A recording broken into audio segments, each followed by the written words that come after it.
executive director sa ating PCTC, na-diffusion lang naman yan eh. Wala nga commitment pinag-uusapan dun eh. Wala nga red notice, pambira eh. There is a warrant. Tagal na ni Arnie Tevez eh. Wala pa rin, di ba? Eh, ba't kayo nagmamadali? Ano yung reglementary period mo? Yari siya, natarayan siya. Ano yung reclaimatory period mo? Feeling ko sa loob-loob nito ni Torre, ikaw ang susunod kong aarestuhin. Sabi siguro niya kaya lang, ay, mali. Ano pala ito, kapatid pala ito ng presidenteng sinusunod ko. Ako! Barado eh, barado. Bring it to the SOJ, ma'am. If the SOJ wants to answer. Nagpa-rescue sa DOJ, hindi alam ang sagot. Hawa ka talaga, Brad. Sinasabi ko na sa iyo eh. Yan ang mahirap sa atin pagka wala talaga tayo sa hulog eh. Rescue! Hindi ba pwede kayo na muna? Kauna lang kayo, tapos sa si SOJ. Pwede. Okay, ma'am. Yan ang problema kay Senator Amy. Medyo lumalamya siya eh. Okay na sana yung mga unang diin niya. Kaya lang along the way, lumalam niya. Hindi ko nga alam kung talagang mahina lang siya, katulad ng kapatid niya. She's trying to please everybody. Kasi yun ang problema pag if you're trying. Alam mo, ito sasabihin ko lang sa inyo marami mga politiko dyan gumigitna. Marami dyan mga politiko gumigitna. Bakit kanyo? Kasi they're trying to please people so that they would get votes. Ang problema minsan na hindi nila alam, sa pagiging gitna nila, mas lalong wala silang napiplease. Di ba? Kaya nga mismo meron yung tinatawag na biblical principle which is the lukewarm Christian. Ano ibig sabihin nun? You're neither hot nor cold. Hindi mo alam kung saan ang tayo mo. Di ba? Hindi mo maintindihan. Ayan yung mga Christian na alam ang Biblia, alam ang lahat about Christianity, pero lukewarm. Hindi mo alam kung sino ba talaga sinusunod niya. Parang ganito din dito eh. Minsan ganito si Senator Amy. Minsan ito problema nitong Alin to eh.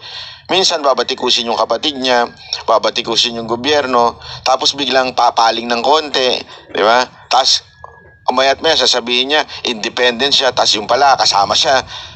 Yung ganun bang, ano ba talaga te? Minsan ang gulo mo rin kausap eh, no? kaya ka binabatikos te. Nasa gitna ka kasi. Eto, tingnan mo, ngumiti ka pa. Sana diniin mo na lang ng todo si Torre. Di ba? Ba't di ikaw sumagot? Ikaw yung ikaw yung umaresto, ba't di ikaw sumagot?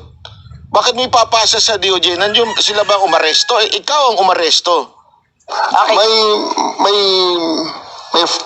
My main processes during the time is that I have implemented a warrant, and it is therefore the person is already arrested by virtue of a legal warrant, and Article 125 comes into play of the revised penal code, which is entitled delivery of persons legally arrested to the proper judicial authority, and I do believe at this point the judicial authority will be the ICC. Therefore, I have to abide with that Article 125 of the So revised inaamin mo warrantless arresto. Kasi yung Article 125 ng RPC does not apply kung may warrant. So inaamin mo walang warrant. At the many stages, ma'am, all the many other, Hindi, more other make up your mind, laws. General Torre. Warrantless arrest ba to o may warrant? Kasi ang liwanag naman ng Article 125 ng revised penal I do code. believe that I have a warrant at this time. I just don't want to be. Hindi walang reglementary period. I do believe, sinasabi niya, I do believe na may warrant. Medyo natumbok ni Senator Amy dito eh. Bakit ka nagmamadali, di ba? Kung may warrant, ibig sabihin, kailangan mo talagang dalhin sa husgado sa Pilipinas. Mamili ka. Kapag warrantless arrest, edi may period. Kapag may warrant, walang period. Just the same, ma'am, I have to deliver Hindi him to the pareho judicial yun, proper authority. kapatid. Hindi pareho yun. Yun na, suko na siya. Suko na siya, sabi niya. Hindi nga pareho yun. Yan kasi ang problema sa kanila.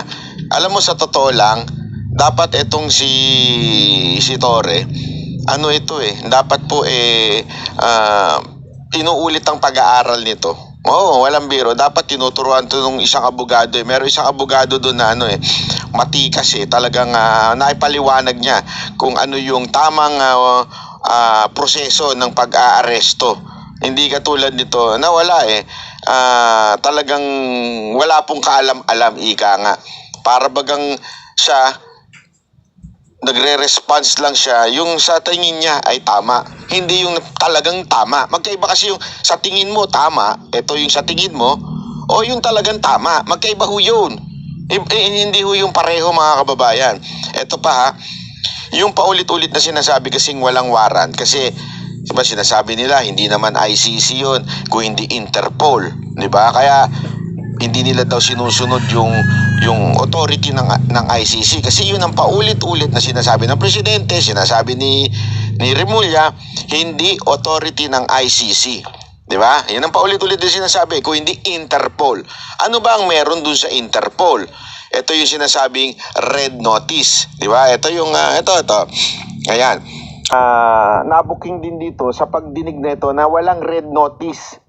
Ano po ang meron? Yung diffusion o yung red diffusion. Anong ibig sabihin yan? Ayan, papakita ko sa inyo. Ayan yung pinagkaiba.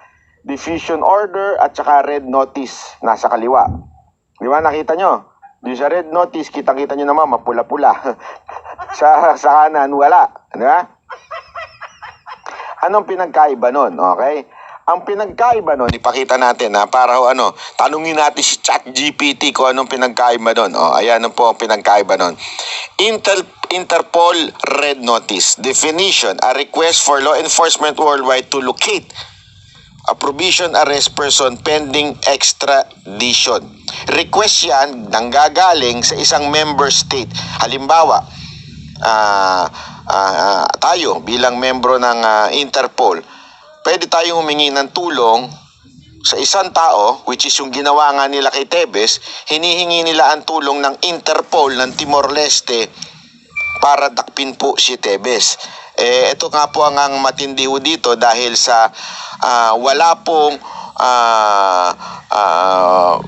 politika na ina-apply sa Timor-Leste. Kaya nga, tandaan niyo ang Interpol ay request. Okay? Ito po ay, tingnan nyo yung legal weight, not an international arrest warrant. But many countries treat it as a valid basis for arrest. Pero, ibig sabihin nun, hindi siya talagang international arrest warrant. Kung hindi papayag yung bansa na yun, yung gobyerno ng bansa na yun, walang magagawa ang Interpol. Okay? Yung public or private, mala na yan basta na lang natin yan. Ano lang naman yan yung Interpol Red Notice publicly available. Yung Interpol Red Diffusion, ano po yun? An urgent, informal, ayan importante dyan, informal request. It is not a command, it is not a law, it is a request for the location and arrest of a suspect before a formal red notice is issued. Sa madaling salita, okay? Legal weight, less formal ito doon sa red notice. Okay? So yung red notice nga ay hindi batas, hindi law, hindi tayo obligadong sumunod agad-agad. Okay? Mas lalo na itong red diffusion. Okay? Ang titingnan nyo dito, yung issued by, ano yon? A member country directly to other countries via Interpol Secure Communication System. Sa madaling salita, mga kababayan, itong sinasabi dito, isang membrong bansa mismo gamit ang secure na communication system ng Interpol. Ibig sabihin, since ang ICC ay hindi bansa, okay, hindi po bansa yun baka akala ninyo bansa ang ICC, hindi po. Merong nag-request para magkaroon ng red diffusion ng Interpol. At napag-alaman natin yan, di ba? Marami na nag-vlog niyan. That request came from our own government. How? Through media. Binibigyan nila ng idea ang Interpol.